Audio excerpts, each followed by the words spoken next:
дата совпадает с 42-й годовщиной вторжения Советского Союза в Афганистан. И на границе с Украиной сосредоточено до 100 тысяч российских военных. Армия Украины готова к вторжению российских военных, но в то же время нет никакого другого сценария, кроме политико-дипломатического решения ситуации, считает Ольга Стефанишина, вице-премьер по вопросам европейской и евроатлантической интеграции.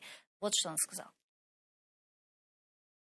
Зі свого боку ми інформуємо, що наші Збройні сили готові до цього. Разом з тим, ми розуміємо, що немає ніякого іншого сценарію, крім політико-дипломатичного вирішення ситуації.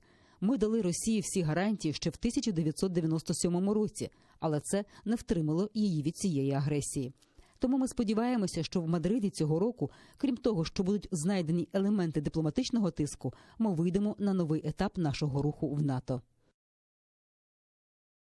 Россия, заявляя якобы о американских военных и химическом оружии на Донбассе, готовит информационное прикрытие для возможных дальнейших провокаций на территории Украины. Об этом сообщил спикер Министерства иностранных дел Украины Олег Николенко. Категорично відкидаємо інсинуації у бік України, які пролунали під час засідання колегії Міністерства оборони Російської Федерації. Заяви міністра оборони про нібито хімічні речовини, інструкторів американських приватних військових компаній, обстріли житлових кварталів на Донбасі – чергові приклади масованої російської дезінформації. Росія продовжує створювати інформаційне прикриття для можливих подальших провокацій її військ на українській території. Пан Богдан, нет Тараса, простите, пан Богдан Петренко должен подключиться к нашему эфиру буквально через 5 минут. Пане Тараса, не кажется ли вам, что Россия ищет и готовит некий казус белли? Да, це видно, тому що заяви про наявність хімічної зброї, очевидно, це є один з тих моментів, коли всі мають в це повірити, і Росія, скажімо, ви зверніть увагу, що це говорить міністр оборони. Це не говорить Путін, це не говорить міністр закордонних справ, а міністр оборони. Тобто той, який відповідає володар війни, іншим словом, той, який відповідає за ведення військових дій. Очевидно, Росія шукає цього казусу беллі для того, щоб звинуватити Україну в провокації і, умовно, там під прикриттям, під слоганом захисту російськомовних громадян своїх, так, які мають паспорти на окупованих територіях, йти їх захищати від окупантів інших. Тобто вони нас вважають окупантами.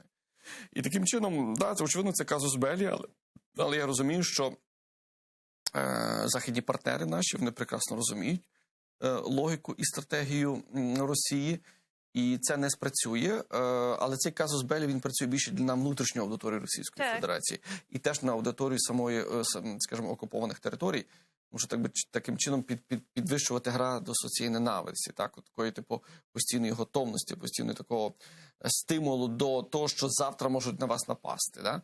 І таким чином, да, я не виключаю, що, скажімо, можуть бути і провокації з боку окупованих територій. Тут же питання, тут же, скажімо, відповідальність нашої розвідки, контррозвідки, військової розвідки, яка має, очевидно, всі ці теми, всі ці провокації передбачати. Тому що вони є на вістрі, власне, вони є на передовій тих можливих, скажімо, провокацій, які можуть відбуватися з іншої сторони. Але, очевидно, це є теж сигнал і Заходу на тлі ось цих таких переговорів складних, які можуть відбуватися, які зараз відбуваються. Нагадаю, що там же ж Європейський Союз, країни-члени НАТО та Сполучені Штати Америки вивчають так званий документ, угоди, які Російська Федерація запропонувала щодо України, щодо фіксації, там же ж не тільки про Україну мова йде, а мова йде про те, що НАТО має відійти, умовно, з тих країн, тобто повернутися до статусу 90-х років. Тобто, умовно, НАТО має відійти з Польщі, від Балтії. Якщо за такою логікою діяти, то Росія має вийти тоді з Криму, і має вийти з Донбасу, має вийти з Грузії, и має вийти з Молдови. Но в Кремле не могут не понимать, что НАТО не выступит с публичным заявлением о том, что они отходят от восточного фланга. Ви розумієте, зачем? Тут ситуація така, я думаю, що є таке дуже гарне, знаєте, слово, мабуть, не догледіли в Кремлі, говорячи про те, що НАТО має відійти на позиції 90-х років. Адже дійсно, якщо ви вимагаєте, щоб НАТО відходило, я дивуюсь просто, що НАТО не відповіло, тоді, таким чином, Росія має відійти від теж окупованих територій. Почнемо з Молдови, потім перейдемо до Грузії, потім давайте до України перейдемо. Виходить з Донбасу, повертає нам тимчасово неконтрольовану лінію кордону на Донбасі і виходить з Криму в кінцевому випадку. Тоді можна говорити про якісь серйозні розмови. Зараз це виглядає як ультиматум, це не дипломатія. І ці вимоги, це, очевидно, не є культура спілкування. Ультиматум персона ставить тоді, коли немає вже аргументів, коли немає чим крити. Тоді ставиться фактично ультиматум. І цілком логічно з'являються заяви зараз Шойгу про наявність начебто хімічної зброї, яку українські збройні сили хочуть використати проти жителів окупованого Донбасу. Підносяться ставки. Тобто, от ми вимагаємо від нас відповідей, а тут же, дивіться, українці вже приготували хімічну зброю. Значить, буде якась провокація. Да, и НАТО не отвечает, что-то нас игнорирует, реакции никакой нет. А Рябков, помните, недавно тоже сказал замглавы министра иностранных дел России, что если никакой реакции в ближайшей перспективе не будет от США и НАТО, то будет военный ответ со стороны. А ви звернули, що це не говорить Лавров? Хто такий Рябков? Это заместитель Лаврова. Они его и хотят отправлять на заседание Россия-НАТО. Власне, а чому не Лавров? Интересно, почему? Інтересно, я вам скажу. Тому що в Лаврова живе сім'я в Сполучених Штатах Америки. І він завжди уникав різких заяв щодо Сполучених Штатів Америки. Тобто сімейний фактор, він відіграє дуже важливу роль. І тому Лавров зараз відійшов в сторону і говорить цей Рябков. Це одна з версій, так? Тобто це найбільш правдоподібна версія, тому що в будь-який момент Сполучені Штати можуть відправити сім'ю, вказати сім'ї Лаврова на двері і зробити персона нон-грата в Штатах. Це означає, що вони мають повернутися до Росії. Чи хочуть вони цього? Я думаю, що ні. Інша ситуація, що в Кремлі може йти певна боротьба різних кланів. От Рябков може представляти клан Суркова. Тобто таких яструбів, які напролом хочуть іти, які хочуть воювати, які ніяких поблажок, ніяких, скажімо, компромісів, а лише наступати. Шойгу, він, оскільки найближче до Путіна знаходиться, тобто це його особистий друг. Тобто це історія спецоперації? Я думаю, що це історія спецоперацій, так, теж. Але Шойгу відіграє суто таку, знаєте, провокативну роль. Тобто озвучити певні такі радикальні заяви. А от Рябков, він може представляти ось цей клан тих яструбів, які ніяких компромісів, вони, скажімо так, орієнтовані тільки на конфронтацію, а не на компроміс. І саме тому його відправляють, а не Лаврова, тому що в Лаврова є фактор присутності родини в Сполучених Штатах Америки, він може бути надто м'який. Знайти конструкцію таку, що Кремль може не влаштовувати в цій такій боротьбі. Тому ви розумієте, наскільки градус високий цих переговорів, що відсторонюють міністра закордонних справ, який завжди брав участь у важливих переговорах. А зараз він відходить на другий план. Можливо, він вже можливо піде у відставку. Можливо, таким чином передає справи новому міністру, більш такому радикальному, який не має зв'язку родинного з Сполученими Штатами Америки. Йому, як то кажуть, don't care him. Йому там, розумієте, є інше російське слово висловлювання, я не буду говорити, таке не зовсім коректне, так? Але і саме того Кремль хоче, отакої типу радикалізації позиції, тому що Росія не звикла поступатись, а Лавров може піти на поступ. Богдан Петренко зараз з нами на прямому зв'язку, заступник директора Українського інституту дослідження екстремізму. Пане Богдане, вітаємо вас. Салям алейкум. Пане Богдане, чуєте? Добрый вечер. Да, добрый вечер. Как сейчас на фоне того ультиматума, выдвинутого Путиным к Соединенным Штатам Америки и к НАТО, выглядит Украина? Вот где мы в разыгранной этой шахматной партии? Ну, власне, в цій розіграній шахматній партії, мені здається, що якраз і не вистачає голосу України, а голосу, який би говорив би напряму і заявляв би про нашу позицію, наприклад, щодо того НАТО. З одного боку, так, ми не маємо чіткого переліку і не маємо такого чітких, знаєте, заяв України і чіткого ставлення. Але водночас мені здається, що поодинокі такі заяви відбуваються. Я бачу, наприклад, діяльність того ж офісу президента, того ж президента Зеленського, наприклад, який лобіює на сьогоднішній момент питання НАТО. Ми бачимо, що питання НАТО воно порушується і в соціологічних опитуваннях. І я думаю, що це все таки сигнал, мабуть, він не стільки Російській Федерації пролунав, скільки він пролунав до країн НАТО для того, щоб вони розуміли, що українці в принципі налаштовані на те, щоб йти в НАТО, і для нас це буде смертельно небезпечним, якщо НАТО відмовиться. Я якби з точки зору практики розумію, що вступ до НАТО – це дуже віддалений процес, і зрозуміло, що жодна країна НАТО не буде голосувати за прийом до свого складу країни, яка веде бойові дії. Але з іншого боку, тут має роль, мабуть, більшу роль відіграє такий символічний процес, який би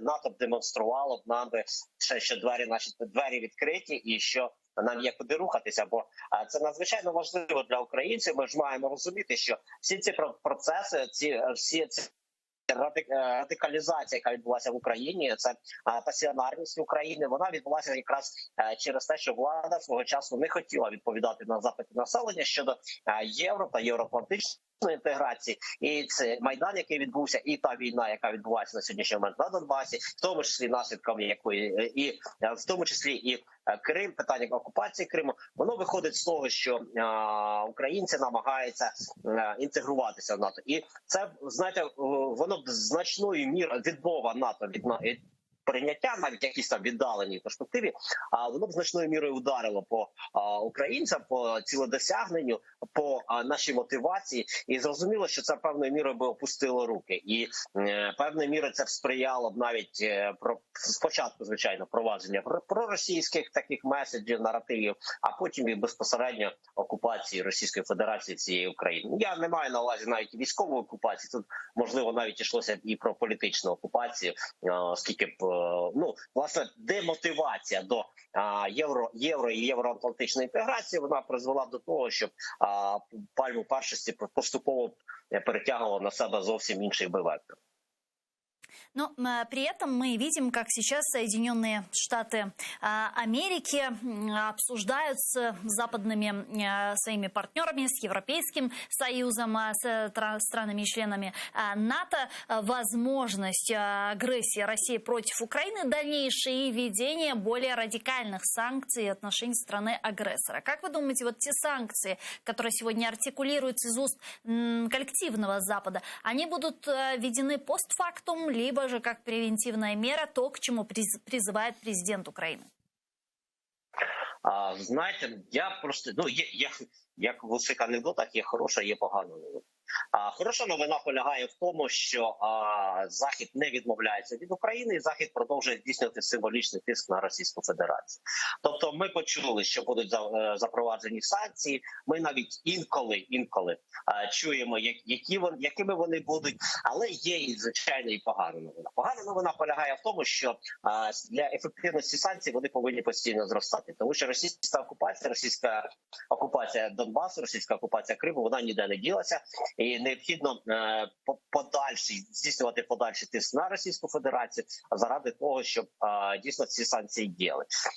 З іншого боку, я не почув чітких критеріїв, що таке продовження російської окупації. Бо для мене, наприклад, для українця, продовженням російської окупації є перебування російських військ на окупованих територіях. Тобто те, що вони перебувають в Донбасі, те, що вони перебувають в Криму, це є продовженням окупації. Тобто, що це таке? Далі, що таке, наприклад, продовження агресії? Добре, переходять вони лінію зіткнення, переходять кордони України. Хто переходить? Якщо Російська Федерація, якщо це під прапорами Російської Федерації, зрозуміло. А якщо це здійснюється, умовно кажучи, людьми без опізнавальних знаків, як це відбувалося в Криму, чи будуть застосовані санкції в такому випадку? От я хотів би, звичайно, почути такої конкретики від Заходу, і я думаю, що ця конкретика певною мірою би обмежила і Російську Федерацію. Дякую дуже, пане Богдане Чухсагл, что наше время и подключились к нам в эфир и ответили на наши вопросы. Богдан Петренко був з нами на прямому зв'язку, заступник директора Українського інституту дослідження екстремизма. Пане Тарасе, действительно, можем ли мы сейчас уже рассчитывать на санкции со стороны Запада против России? Или же они будут введены постфактум? А какой Ви знаєте, тогда? тут, в принципі, складно говорити про санкції. Ну, скажімо, сьогодні зранку я прокинувся доволі так рано, так, відкрив новини, і я прочитав, що Сполучені Штати в разі агресії Російської Федерації можуть заборонити експорт айфонів до Росії. Да. Ну, такі собі санкції, знаєте. Тобто, якось я не сприймаю такого підходу. Заборонити експорт айфонів. Окей. А якщо вони підуть з іншої країни? То це несерйозно виглядає. Це наштовхує на думку, що Захід говорить про санкції, але якого рівня ці санкції будуть? Розумієте, навіть питання SWIFT, яким лякають теж, що можуть відключити Росію від SWIFT. Росія вже готувалася до таких процесів. Тобто вони вже, за моєю інформацією, вони вже навіть тестували можливість відключення від SWIFT, як буде працювати банківська система і фінансова Да, далі. они свою там планировали создавать. Да. Помните, Лавров? Розумієте? Тобто, якщо говорити про санкції, давайте говорити серйозно, тому що стоїть питання реальної загрози. І обмежувати там експорт товарів певних, як на мене, це в Кремлі тільки, знаєте, посміються з цього. То це несерйозно. І в цьому розрізі мені складно говорити про силу санкцій. Наскільки вони можуть бути ефективні і чи взагалі вони будуть. Тому що злам стався такий, що, пригадуєте, коли був цей конфлікт в Керченській протоці, коли російські ФСБ фактично протаранили наші військові кораблі. Да, и задержали Катери. 24 моряка. Так. Тоді які були санкції? Персональные были какие-то Персональні санкции в отношении санкції, ФСБшников, которые... які, можливо, ні разу навіть в Європу не їздили. Так? Тобто ось це вже тоді стався злам. Тобто коли відбулася військова морська агресія в територіальних водах нашої держави, так? І Захід на це реагує персональними санкціями. То есть можем ли мы сказать, что такая инфантильная реакция на некоторые процессы со стороны Запада как раз и дает карт-бланш Путину идти дальше? Да, тобто Путін розуміє, він тестує. Він розуміє, що якщо є слабка реакція, значить можна продовжувати. Це так, як, до речі, от дивіться, от сьогодні знову випадок стався, повернувся до наших ситуацій, так, на дорозі, коли опублікували відео одного зі «Слуг народу», який обматюкав поліцейських, так? Це ж вже не перше відео. Тобто, якщо воно сходило раніше з рук комусь, слуги почулися в своєму, скажімо так, беззаконні, в тому, що справедливість не працює для них. Коли депутат, їхній колега, влаштовує майже смертельну ДТП і йому за це ніякої відповідальності, вони можуть хамити. Навіть тим же ж поліцейським. Я надзвичайно, скажімо, пишаюся такими поліцейськими, які не стають на коліна перед таким хамовитим депутатом, а вони навпаки кажуть, а чому ми маємо вас? Ви такий сам, як всі. Ви теж маєте виконувати закон. А ми є ті, які цей закон фактично контролюємо на дорогах. Оце є суть реформи, так, поліції, про яку дуже часто критикували, але яку ми бачимо зараз лише в дії. Тобто поліцейський не стає на коліна попри низьку зарплату, попри, скажімо, приниження, яке він постійно отримує, він виконує свою роботу. І це дуже важливо, це потрібно пам'ятати, це потрібно надзвичайно цінувати. А ми бачимо, що влада цього не цінує. Їм не потрібні такі поліцейські. Їм потрібні, скажімо, слуги, які будуть обслуговувати їх на дорогі, які будуть постійно зелене світло їм включати. Тому ось це є наслідок такої, знаєте, непокаране зло, воно завжди породжує наступне зло. Умиротворення. Умиротворення, воно породжує просто наступний крок агресії. Тобто агресору, коли ти показуєш, що ти слабкий, він буде тебе далі з'їдати. А готов ли сегодня Запад, как вы думаете, вводить эти радикальные санкции? Я думаю, ні. Я думаю, Захід не готовий. Захід зацікавлений не в санкційній політиці, а в переговорах з Російською Федерацією. Адже ми стоїмо на межі оцих глобальних переговорів переділу світу. Тут дуже важливо, де ми будемо потім. Я розумію, що Україна вже інтегрувалася в західну цивілізацію. Через асоціацію, через реформи, які відбуваються в нашій країні. Так? Але оце таке ще радянське нас деколи стримує зробити прорив. І от про цей випадок, про який на дорозі я сьогодні сказав, це от Радянщина. Тупа Радянщина, розумієте? Яка ніякого стосунку до європейських цінностей не має. І, на жаль, влада це множить. І те саме стається, скажімо, в міжнародній політиці. Коли наші західні партнери дозволяють Путіну, дають маневр для агресії, він, очевидно, буде збільшувати цю агресію. Тому що звір, який відчуває, що жертва його боїться, він починає нападати. Звичайний приклад з собакою і людиною. Коли собака відчуває, що людина його боїться, він почне ще більше гавкати. Тобто він починає більш агресивним бути. Це природа така, поведінки тварини і людини. І в людській, в принципі, це дуже чітко описав Гюстав Ле Бон у своїй книзі «Психологія народа Фімас». Да, коли він сказав, що от, коли маса відчуває слабкість влади, вона її просто змітає.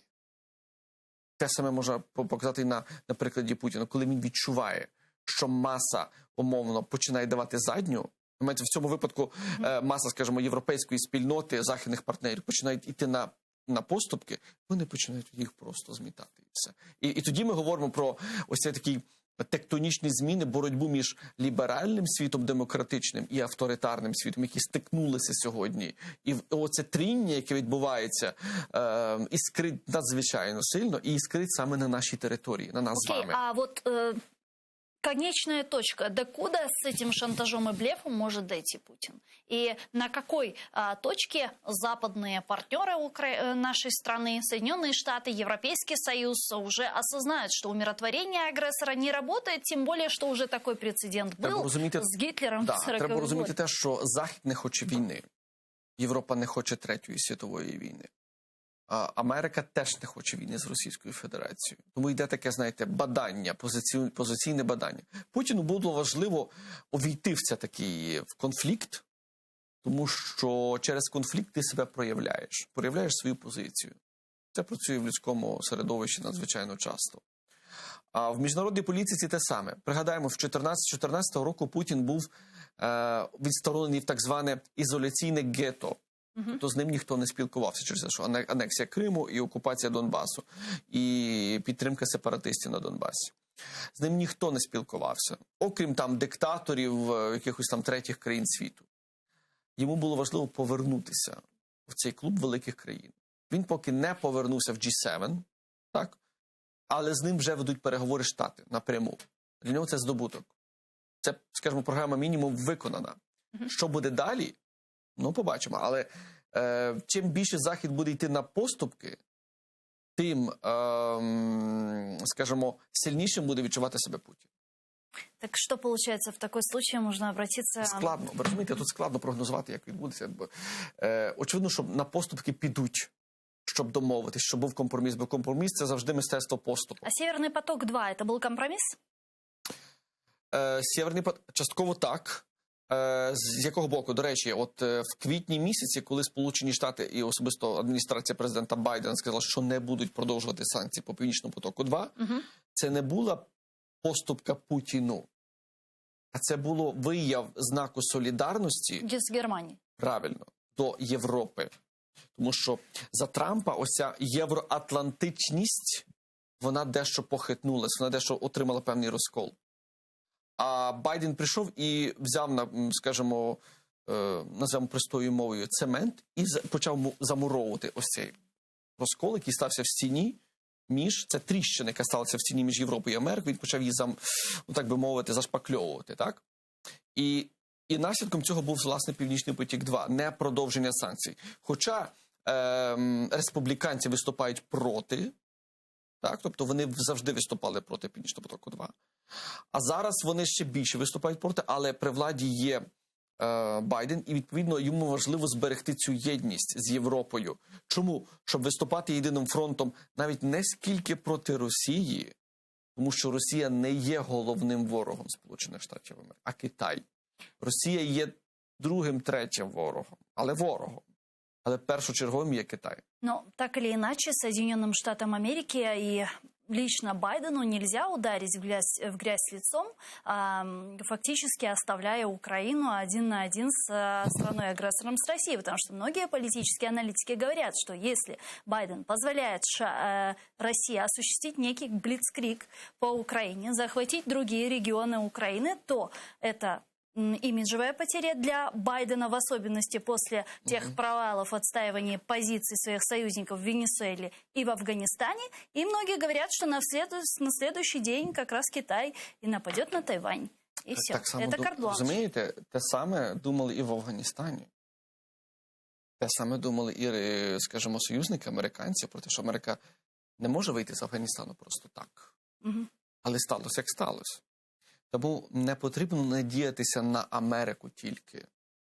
Потрібно будувати прагматичні стосунки з нашими партнерами, але не забувати, що ми самостійно маємо будувати захищати наше життя.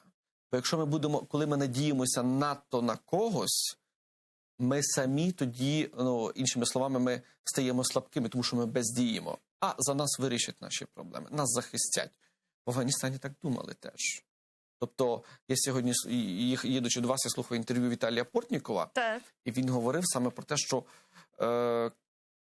каже, коли в Афганістані говорили, скажімо, афганцям, що Талібан наступає, вони в це не вірили, тому що в них є 300-тисячна армія, вишколена.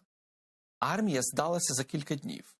Тобто країна за місяць часу фактично стала на коліна перед Талібаном. Де ж та армія, яка да, в Кабул зайшли за кілька часов. Так, тобто спротиву ніякого не було. Навіть Байден, ж пригадуйте, в липні казав, там є армія, там це неможливо. І розвідка говорила, що як мінімум полгода видержать. Так, так. А сталося зовсім інакше. Тобто, розумієте, і до чого я це все веду?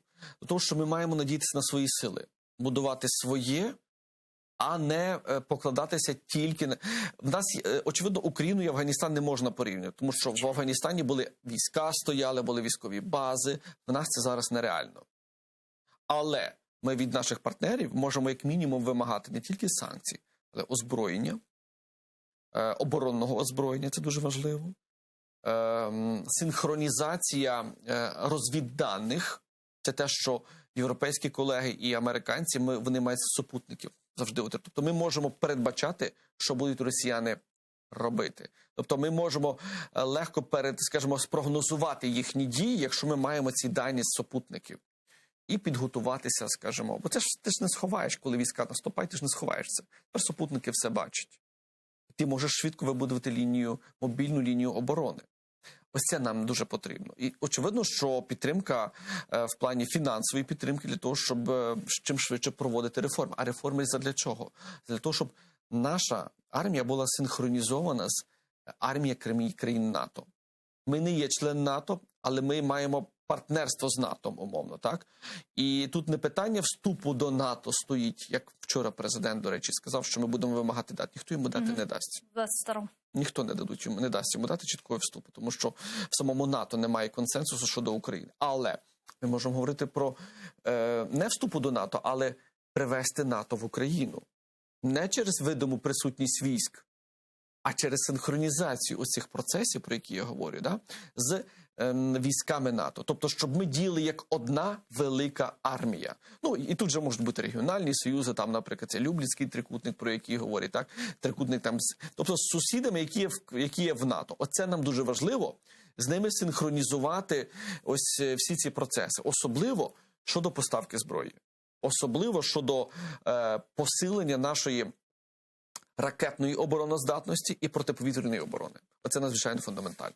Дякую вам дуже, пане Тарасе. Чохсаглом, що приїхали к нам в студію, ответили на наші вопроси. Тарас Семенюк, міжнародний оглядач, експерт за масс-медійних комунікацій, був гостем нашей студии. А я с вами не прощаюсь, мы сейчас прерываемся буквально на 5 минут, а после вернемся в эту студию и продолжим информационно-аналитическую программу «Бугунь» уже на крымско-татарском языке. Не переключайтесь, Кошкинч.